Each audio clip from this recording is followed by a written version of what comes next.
Meus irmãos, nós temos acompanhado neste ano a série Igreja de Jesus. Já fomos exortados, já vimos exemplos e características de igrejas em Atos, em Romanos, em Coríntios, e hoje eu quero chamar sua atenção, te convidar a olhar características e exortações a nós, povo de Deus, que hoje é representado pela sua igreja, no Antigo Testamento. Portanto, abra sua Bíblia lá em Neemias, capítulo 3.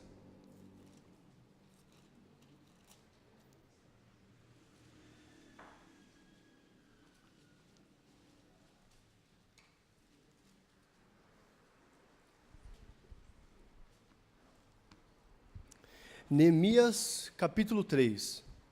Eu farei a leitura de todo o capítulo, é um texto de 32 versículos, eu convido para que você foque, preste atenção, tem palavras repetidas, mas não perca atenção. Acompanhe a leitura do versículo 1 ao 32. Diz assim a palavra do nosso Deus. Então se dispôs Eliasibe, o sumo sacerdote, com os sacerdotes seus irmãos, e reedificaram a porta das ovelhas, consagraram-na, assentaram-lhe as portas e continuaram a reconstrução até a torre do Sem e a torre de Ananeel. Junto a ele edificaram os homens de Jericó. Também ao seu lado edificou Zacur, filho de Inri. Os filhos de Asenaá edificaram a porta do peixe. Colocaram-lhe as vigas e lhe assentaram as portas com seus ferrolhos e trancas. Ao seu lado reparou Meremote, filho de Urias, filho de Cós. Junto deste reparou Mesulão, filho de Berequias, filho de Mesesabeel, a cujo lado reparou Zadok, filho de Baaná. Ao lado destes repararam os tecoitas, os seus nobres, porém, não se sujeitaram ao serviço do seu senhor. Joiada, filho de Pazéia, e Mesulão, filho de Bezodias, repararam a porta velha. Colocaram-lhe as vigas e lhe assentaram as portas com seus ferrolhos e trancas. Junto deles trabalharam Melatias, Gibeonita, e Jadom, Meronotita, homens de Gibeon e de Mispa, que pertenciam ao domínio do governador de além do Eufrates. Ao seu lado reparou Uziel, filho de Araías, um dos ourives. Junto dele Ananias, um dos perfumistas, e restauraram Jerusalém até ao muro largo. Junto a estes trabalhou Refaías, filho de Ur, maioral da metade de Jerusalém.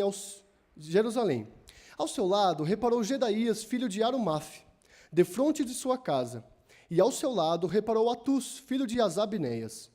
A outra parte reparou Malquias, filho de Arim, e Assub, filho de Paate-Moabe, como também a torre dos fornos.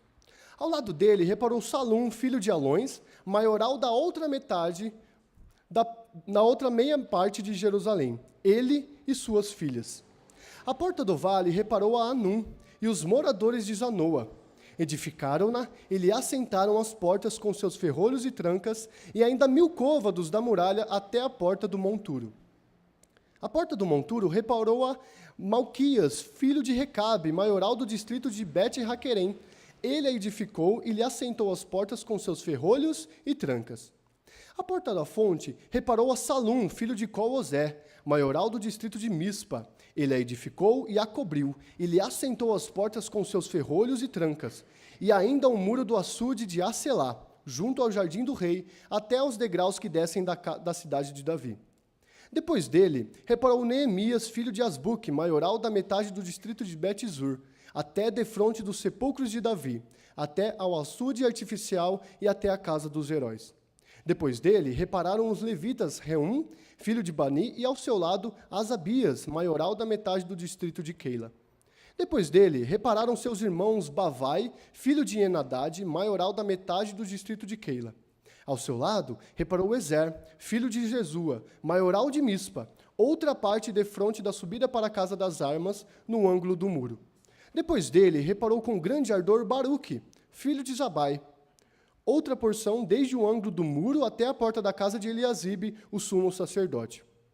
Depois dele, reparou Meremote, filho de Urias, filho de Cós, outra porção, desde a porta da casa de Eliasibe até a extremidade da casa de Eliasibe. Depois dele, repararam os sacerdotes que habitavam na campina. Depois, repararam Benjamim e Assub, defronte da sua casa. Depois deles, reparou Azarias, filho de Maazéias, filho de Ananias, junto à sua casa. Depois dele, reparou Binui, filho de Henadade, e outra porção desde a casa de Azarias até ao ângulo e até a esquina. Palau, filho de Uzai, reparou defronte do ângulo e da torre que sai da casa real superior, que está junto ao pátio do cárcere. Depois dele, reparou Pedaías, filho de Parós, e os servos do templo que habitavam em Ofel, até defronte da porta das águas, para o oriente e até a torre alta. Depois, repararam os tecoitas outra porção, defronte da torre grande e alta e até ao muro de Ofel. Para cima da porta dos cavalos, repararam os sacerdotes, cada um defronte da sua casa. Depois deles, reparou Zadok, filho de Imer, defronte de sua casa, e depois deles, Semaías, filho de Secanias, guarda da porta oriental. Depois dele, reparou Ananias, filho de Selemias, e Anum, o sexto filho de Zalaf, outra porção. Depois deles, reparou Mesulão, filho de Berequias, defronte da sua morada. Depois dele, reparou Malquias, filho de Ourives, até a casa dos servos do templo e dos mercadores, defronte da porta da guarda, até ao eirado da esquina. Entre o eirado da esquina e a porta das ovelhas, repararam os ourives e os mercadores. Convido o presbítero Cláudio, que nos conduz a Deus em oração para este momento onde será exposto sua palavra.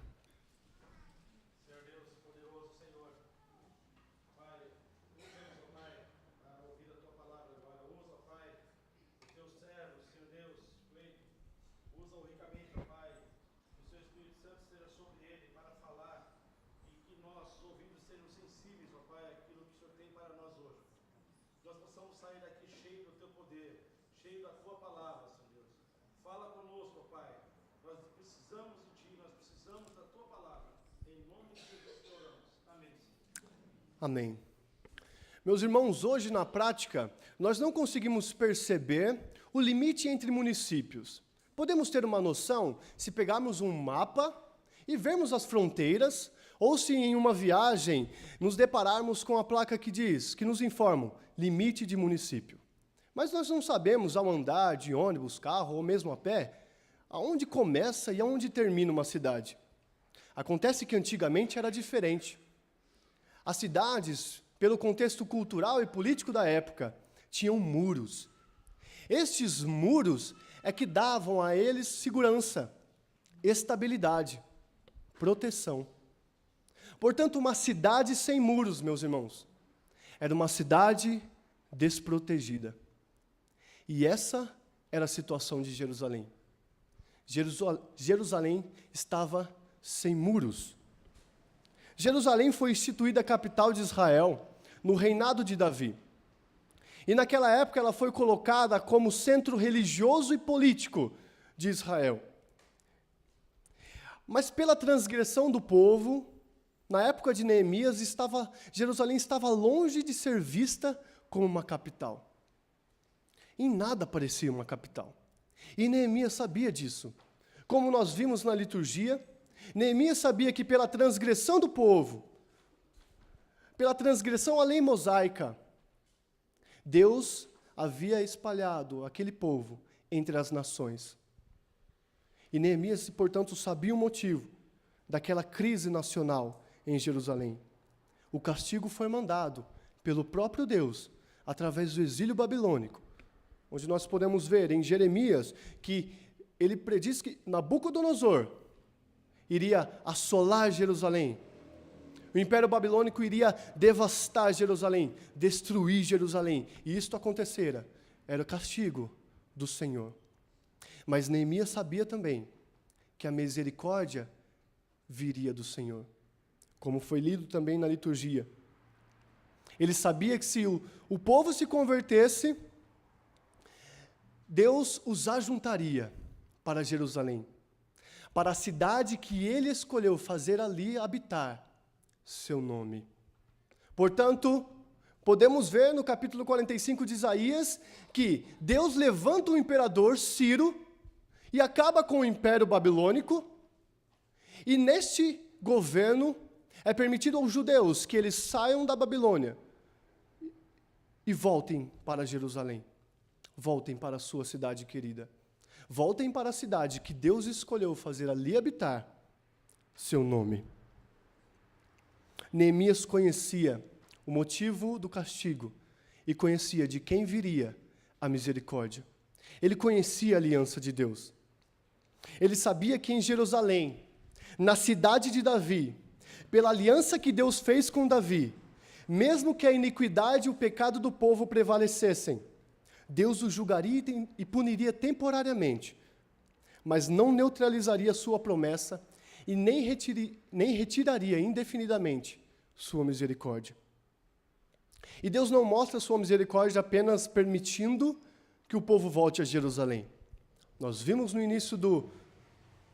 podemos ver no início do livro de Neemias, que a misericórdia de Deus continua a ser mostrada quando ele não somente permite que Neemias volte com a autorização do rei para Jerusalém, mas o rei também provém madeiras para que ele reconstrua os muros de Jerusalém.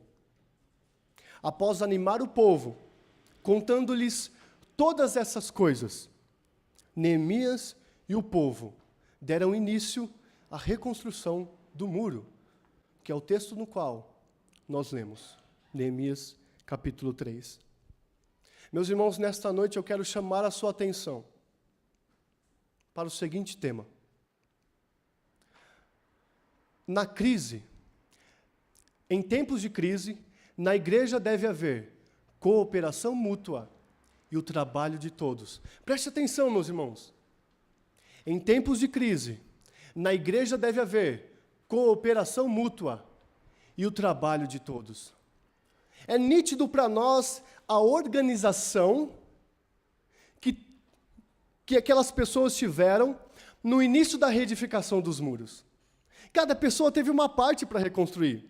E nos parece que era responsabilidade de cada pessoa uma parte para reconstruir. Podemos ver isso, por exemplo, com os sacerdotes que reconstruíram a Porta das Ovelhas, que era a porta na qual onde entravam os animais para sacrifício. Podemos ver, por exemplo, meus irmãos, que muitos ali reedificaram os muros na parte de frente à sua casa, próxima à sua casa, ou seja, era a responsabilidade deles reconstruir aquele muro. Além dessa organização, a primeira lição que nós podemos aprender nesta noite, meus irmãos, é que na igreja deve haver cooperação mútua. Olhe para a sua Bíblia e veja o seguinte. Expressões que denotam cooperação. Versículo 2, tem a expressão junto e ao seu lado. No versículo 4, meus irmãos, podemos ver a expressão ao seu lado, junto e lado. No versículo 5, meus irmãos, vemos a expressão ao lado. No versículo 7, a expressão junto. No versículo 8, vemos as expressões ao seu lado e junto. No versículo 9, meus irmãos, vemos a expressão junto. No versículo 10, 2 vezes a expressão ao seu lado. No versículo 12, meus irmãos, vemos ao lado. Versículo 17, podemos ver ao seu lado. E a mesma expressão se repete no versículo 19, ao seu lado. Meus irmãos, havia cooperação. Havia um líder, Neemias, que organizou aquela reconstrução, e nos parece que havia sublíderes, e que para estes sublíderes havia cooperação. Ao lado deles, junto deles, cujo lado haviam pessoas que cooperavam. Parece-me, meus irmãos, que aquelas pessoas entendiam a exortação que o autor aos Hebreus deu: não negligencieis a prática do bem e a cooperação mútua, pois com este sacrifício Deus se compraz. Meus irmãos, eles não negligenciaram a cooperação mútua. Eles estavam ao lado, eles estavam juntos. Me parece, meus irmãos, que eles não negligenciaram exortações que Paulo dá aos filipenses: estais firmes em um só espírito, como uma só alma, lutando juntos pela fé evangélica. Meus irmãos, nós vimos que havia uma crise nacional em Jerusalém. Os muros estavam destruídos. A cidade estava sem segurança, sem proteção. E além da sensibilização que acontecia naquela época entre os moradores de Jerusalém, vendo aquela crise nacional, eles também enfrentavam opressões externas. Nós podemos ver no final do capítulo 2 de Neemias e no capítulo 4 de Neemias que reis estrangeiros dos povos circunvizinhos de Jerusalém zombavam deles, ameaçavam eles. Eles enfrentavam opressões externas. E o que eles fizeram? Cooperaram mutuamente. Eles entendiam que em nada poderiam estar intimidados pelos adversários. Pelo contrário, o que para eles é prova de perdição, para nós é de salvação. E isto da parte de Deus. É isto que Paulo diz aos Filipenses. Meus irmãos, eles entendiam que a reedificação do muro era salvação para o povo. Era proteção para o povo. Pois eles sabiam o Deus a quem eles serviam. A começar do seu líder, Neemias, que conhecia Yahvé, o Deus da aliança, o Deus de Israel. Portanto, em tempo de crise, eles lutaram juntos pela fé. Parece-me nítido, meus irmãos, que eles nada faziam por partidarismo ou vanglória, pelo contrário, em humildade, considerando cada um os outros superiores a si mesmo. Que também é uma exortação de Paulo aos Filipenses. Meus irmãos, na época de Neemias, na reedificação do templo, dos muros de Jerusalém, havia cooperação mútua. Eu pergunto a você, meu irmão e minha irmã, os questionamentos que eu fiz a mim, ao estudar esta porção da palavra do Senhor. Você tem cooperado na igreja? Mutuamente, você tem entendido que deve haver, em tempos de crise, cooperação mútua? Você tem entendido que você deve lutar com o irmão que está ao seu lado, à sua frente, atrás de você, lutar junto com ele, ao lado dele, pela fé evangélica? Você tem entendido, meu irmão e minha irmã, que nós precisamos considerar cada um os outros superiores a nós mesmos? E como foi na reedificação dos muros de Jerusalém, devemos cooperar mutuamente? Meus irmãos, é como a troca de marcha de um carro manual. O câmbio não pode trocar sem que a embreagem seja acionada. Porque se ele fizer isso, causará dano à embreagem, ao câmbio e ao carro todo. O carro terá de ficar estacionado por um tempo até arrumar. Acontece que, para que a marcha seja trocada, a embreagem é acionada. E eles trabalham juntos. Meus irmãos, somos marchas e embreagens. Você tem trabalhado junto e ao lado do seu irmão, para que você não seja danificado, para que o seu irmão não seja danificado, e para que continuemos caminhando, andando.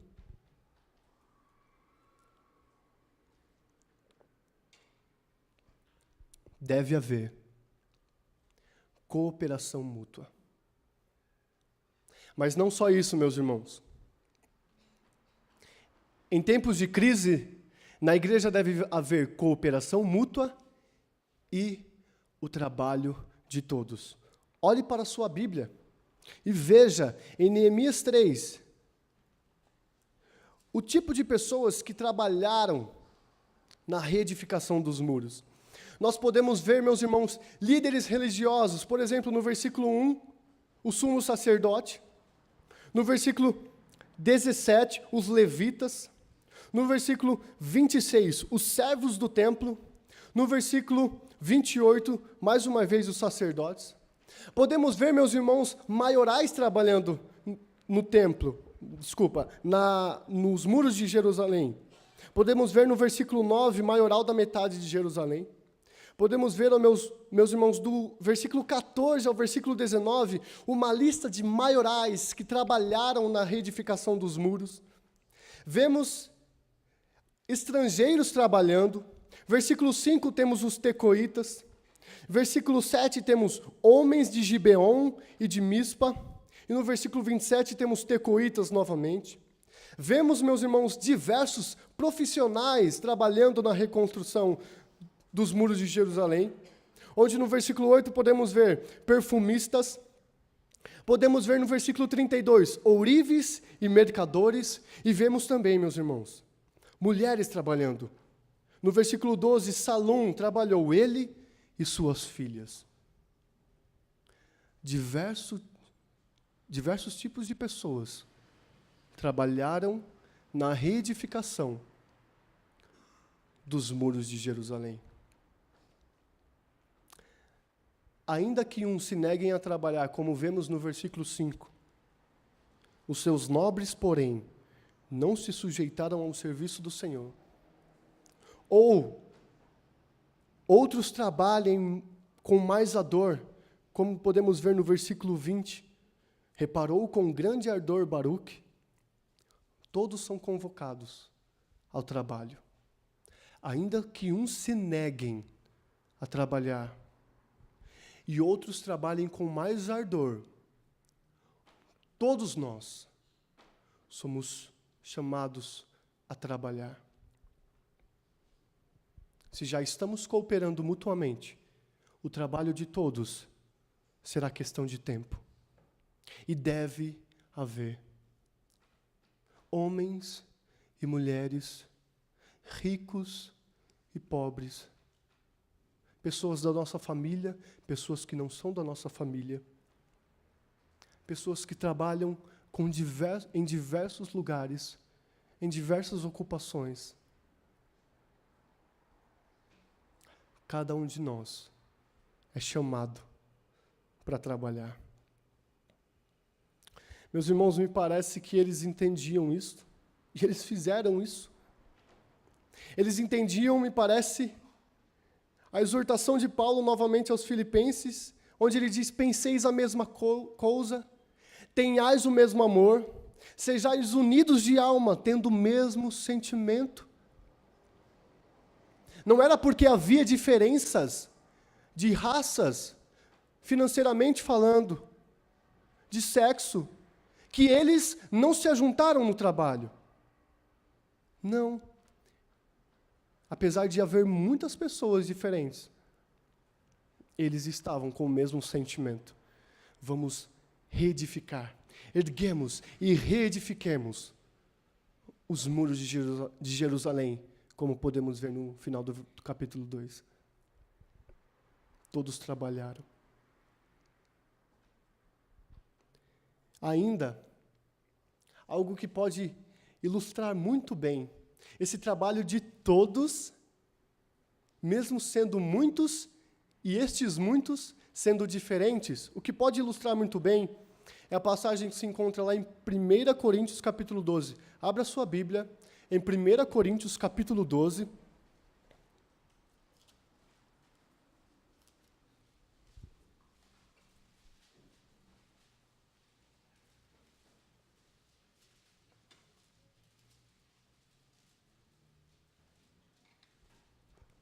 Eu farei a leitura, e os irmãos acompanharão, do versículo 12 ao 26. Tenha em mente, eram muitos e eram diferentes. E olha que ilustração boa. Porque assim como o corpo é um e tem muitos membros, e todos os membros, sendo muitos, constituem um só corpo, assim também com respeito a Cristo. Pois em um só Espírito, todos nós fomos batizados em um corpo, quer judeus, quer gregos, quer escravos, quer livres. E a todos nós foi dado beber de um só Espírito, porque também o corpo não é um só membro, mas muitos. Se disser o pé, Porque não sou mão, não sou do corpo, nem por isto deixa de ser do corpo. Se o ouvido disser, porque não sou olho, não sou do corpo, nem por isso deixa de o ser. Se todo o corpo fosse olho, onde estaria o ouvido? Se todo fosse ouvido, onde o olfato? Mas Deus dispôs os membros, colocando cada um deles no corpo como lhe aprouve. Se todos, porém, fossem um só membro, onde estaria o corpo? O certo é que há muitos membros, mas um só corpo. Não podem os olhos dizer à mão, não precisamos de ti, nem ainda a cabeça aos pés, não preciso de vós. Pelo contrário, os membros do corpo que parecem ser mais fracos são necessários. E os que nos parecem menos dignos no corpo, a estes damos muito maior honra. Também os que em nós não são decorosos revestimos de especial honra. Mas os nossos membros nobres não têm necessidade disso. Contudo, Deus coordenou o corpo, concedendo muito mais honra àquilo que menos tinha, para que não haja divisão no corpo. Pelo contrário, cooperem os membros com igual cuidado em favor um dos outros. De maneira que, se um membro sofre, todos sofrem com ele. E se um deles é honrado, com ele todos se regozijam. Meus irmãos, assim como um corpo, onde minha mão precisa pegar aquele copo d'água, mas ela não consegue porque está distante, os meus pés precisam trabalhar juntos, me levando até o copo d'água, para que eu pegue e minha boca beba, e meu estômago digira, e assim o corpo inteiro trabalha junto, e todo o corpo trabalha. E eu pergunto a você, meu irmão, os questionamentos que eu me fiz ao estudar essa passagem. Você tem trabalhado na igreja?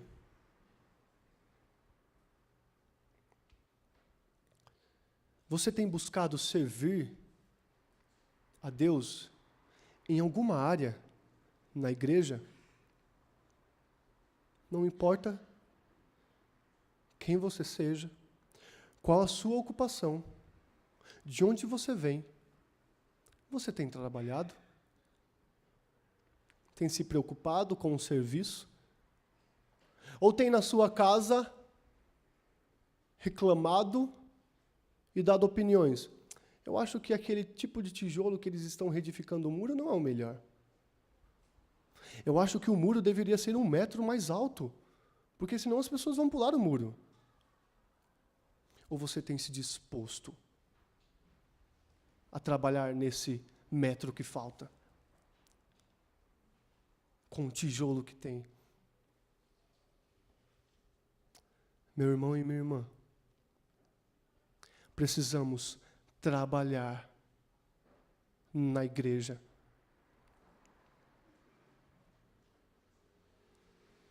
Você tem sua importância no reino de Deus e sua responsabilidade em servir no reino de Deus. Havia um presbítero na igreja na qual sou membro, lá em Sorocaba, que ele dizia o seguinte: eu não acredito em crente 3 S's. Crente salvo, sentado e satisfeito. Ele não acreditava nisso. E eu concordo com ele. Não há crente salvo, sentado e satisfeito, mas há crente que se levanta e trabalha na obra do Senhor. Portanto, trabalhe, meu irmão e minha irmã. Se levante e trabalhe. O maravilhoso é que em tempos de crise, todos trabalharam. Mesmo que alguns rejeitaram, todos foram convocados ao trabalho. Interessante que no versículo 26 do capítulo 12 de 1 Coríntios, vai dizer, de maneira que se um membro sofre, todos sofrem com ele. Naquele tempo de crise, de opressões externas, todos sofreram juntos. Era interessante, meus irmãos, que contextualmente eles estavam ali, e nós podemos ver no capítulo 4, em uma das opressões externas que o povo enfrentou, que eles dormiam com as armas do lado, atentos, prontos para trabalhar, prontos para sofrerem juntos, prontos para batalharem juntos. mas também, quando um deles é honrado, todos eles se regozijam. E todos eles puderam, no capítulo 9, como foi lido na nossa liturgia, exaltar juntos, ao Deus da aliança, pela reedificação dos muros. Todos sofreram juntos. Todos regozijaram juntos. Por terem trabalhado juntos e por terem cooperado mutuamente. Para nós, meus irmãos, que somos o povo de Deus, aqueles nos quais Deus escolheu, pela sua imensa misericórdia, fazer ali habitar seu nome, dentro de cada um de nós. Temos cooperado mutuamente e trabalhado na igreja? Meus irmãos, nós, por sermos escolhidos por Deus, e sermos alvos da sua graça e da sua aliança, pelo sangue de Cristo, o próprio Cristo, que fez pelo seu sangue nova aliança, é nosso cabeça. É cabeça da igreja. E este Cristo, o nosso Jesus, Salvador e Redentor, disse o seguinte: ó Pai, que eles sejam um, como eu sou contigo, para que o mundo creia que tu me enviaste.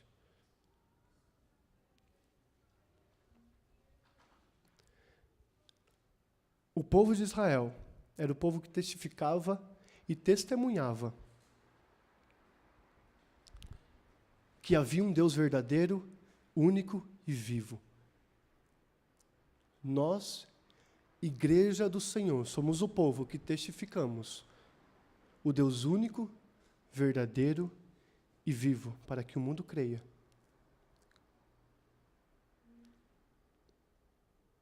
Portanto, meus irmãos, deve haver cooperação mútua e o trabalho de todos.